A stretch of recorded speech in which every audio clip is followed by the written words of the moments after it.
मी कालपासून अनेक गोष्टी हे व्हिडिओज वगैरे बघतोय, रील्स बघतोय. मी जे रिक्षा चालकांचे, मराठी रिक्षा चालकांचे जे व्हिडिओज बघतोय, त्यांचं म्हणणं आहे आम्ही 8 पर्यंत रिक्षा चालवायचो, आम्ही 12 पर्यंत चालू, पण आम्ही नागरिकांना त्रास होऊन देणार नाही. ह्याच्यासाठी खरं तर हॅट्स ऑफ त्यांचे. हे जे व्हिडिओज बघतोय मी, मला खरंच आनंद होतोय की आपले मराठी लोक पण त्या प्रकारे उतरत आहेत. त्याच्यामुळे ह्या आंदोलनाचा काही फरक पडणार नाहीये. फक्त मी एक सांगतो, आंदोलन संप करून करा तुम्ही.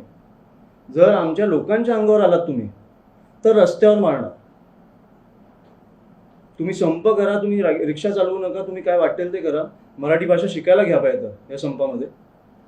पण तुम्ही जे रिक्षा चालवतात, जे मराठी लोक रिक्षा चालवतात, त्यांच्या अंगावर आला तर रस्त्यावर मारणार.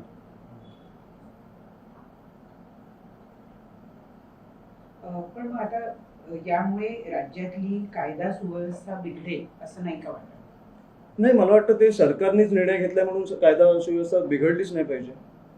त्यांनी ती कायदा सुव्यवस्था लावली पाहिजे की कशा प्रकारे संप झाला तरी कुठेही मारहाण नाही होणार.